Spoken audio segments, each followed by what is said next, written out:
30 years I'd called that weathered cedar cabin on the Oregon coast home. 30 years of salty air, crashing waves, and the kind of peace you can't buy. My name's Ethan, 38, a marine biologist who'd spent decades studying the Pacific's moods, its tides, its creatures, its secrets. My cabin wasn't much to look at. Faded shingles, a sagging porch, but it was built the old way, with pilings sunk deep into bedrock, sturdy enough to laugh off storms that would have flattened lesser homes.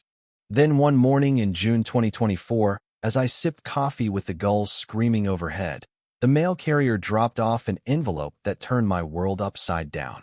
It was from the Coastal Heights HOA, a name I'd never heard of, claiming I had 30 days to comply or face legal action. Comply with what? I'd owned this land since my 20s, paid off every dime, poured my soul into it. The letter's corporate tone felt like a blade, cold and sharp, slicing through the life I'd built. I'm no pushover, but that notice made my blood boil. Who did these people think they were, waltzing onto my property like they owned the damn ocean? 2 days later, a line of sleek SUVs rolled up like a scene from a gangster flick. Out stepped Victoria Langston, all polished heels and designer sunglasses, radiating the kind of confidence that comes with a bank account bigger than most people's dreams. She didn't just look at my cabin, she sneered at it, like it was a stain on her perfect vision. "You must be Ethan," she said, not bothering with pleasantries. "I'm Victoria, president of Coastal Heights. We're transforming this stretch into an elite resort community, and, well, your shack doesn't fit the vibe. Don't worry, we'll help you relocate." Relocate? I almost choked on the audacity. This woman was standing on my land, dismissing my home like it was trash, and offering to help me leave like she was doing me a favor. Her voice dripped with fake sweetness, but her eyes were pure ice, sizing me up like I was something to be bought and sold. I told her, flat out, this was my home, not some bargaining chip. She just smiled, pointed at the beach, and said, "That's going to be private, for residents who value exclusivity. No more riffraff. Just luxury." I could have decked her right there, but I held it together. Barely. The next week, construction started loud, relentless, like they were building a fortress to spite me. Jackhammers screamed from 5 a.m. to 10 p.m., trucks blocked my driveway, and construction waste piled up so close to my fence it stank of diesel and rot. Violations arrived daily. My yard was unkempt, my paint non-compliant, my mailbox misaligned. Fines stacked up, $50 here, $200 there, each one a jab meant to bleed me dry. It wasn't just harassment, it was war. I'm a scientist, so I fought back with what I know best: evidence. I photographed every truck, logged every violation, measured noise levels with a sound meter, and tracked their movements like I was studying a new species. Then I noticed something that made my stomach drop. Their construction site sat smack in a federally protected coastal zone, home to endangered seabirds and sea lion nurseries. No permits, no environmental studies, just pure arrogance. I spent nights poring over regulations, confirming they were breaking every rule in the book. My complaint to the Oregon Department of Environmental Quality and the EPA was a masterpiece. Photos, GPS coordinates, water samples showing concrete runoff killing marine life. The feds swooped in, and for a glorious moment, the machines went silent. Victoria didn't take kindly to that. She showed up, face like thunder, accusing me of sabotaging her project. "You have no idea who you're messing with," she spat, her polished facade cracking. I just shrugged and said, "Maybe you should have checked the law before building on protected land." She stormed off, but not before promising to make my life hell. And she tried. My beloved spruce trees, older than my cabin, were chainsawed down as safety hazards. They poured concrete over a public beach, slapping up "no trespassing" signs to keep locals out. Kids who'd played there for generations were turned away by hired goons. She even spread lies through the HOA newsletter, painting me as an unhinged loner harassing neighbors.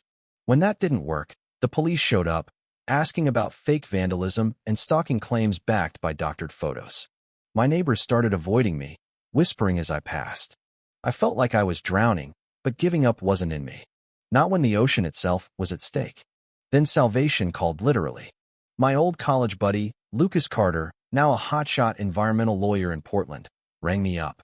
Ethan, I've been tracking the Langston family for years, he said, voice tight.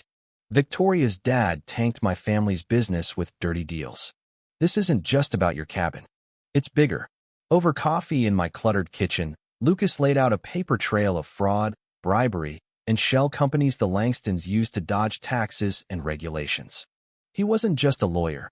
He was a man on a mission, fueled by a grudge that matched my own. Together, we hit back, filing suits for fraud, racketeering, and environmental crimes.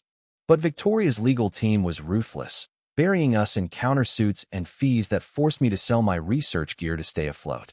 I'd lie awake, wondering if I was too stubborn, if I should just take their buyout and run. Lucas kept me grounded. We're not just saving your home, he'd say. We're stopping them from ruining this coast for everyone. Then Lucas found the bombshell. A 1973 geological survey showing this coast was hit by a tsunami that leveled everything. The signs were there: odd sand layers, coral shards inland, flat terrain screaming past wave damage. Worse, we were in the window for another, with seismic activity spiking and fish acting strange. Victoria knew. She'd hired a disgraced geologist to fake a safety report, claiming her homes were tsunami-proof. She'd even bribed officials to alter hazard maps, selling families safe homes in a death zone. I recorded her at an HOA meeting, lying through her teeth. Tsunami warnings are just eco-nonsense to scare buyers. Our homes are indestructible. Indestructible? They'd strip mine the beach for sand, leaving foundations on shaky ground. I wanted to scream the truth, but Lucas urged caution: expose her too soon, and we'd lose our case.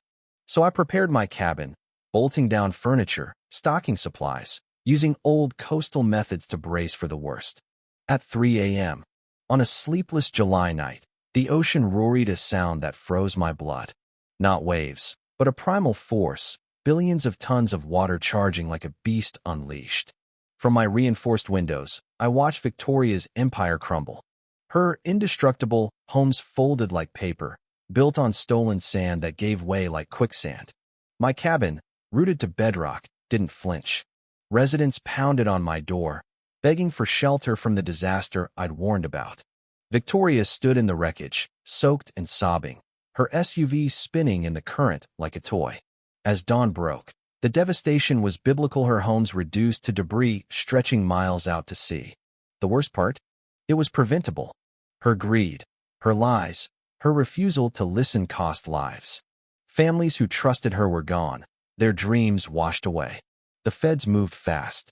Victoria faces charges: fraud, endangerment, conspiracy that could lock her up for decades. Her assets are seized, her empire dust. My name's clear, and the state's got me consulting on new coastal laws.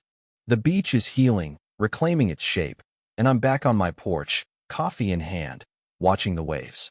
This wasn't about revenge, though I won't lie, it felt good seeing nature hit back. It's about balance, about respecting what's bigger than us. The ocean doesn't care about money or power. It just takes what's its own. So what do you think? Was I right to fight, or should I have walked away? Is justice worth lives lost when warnings go ignored?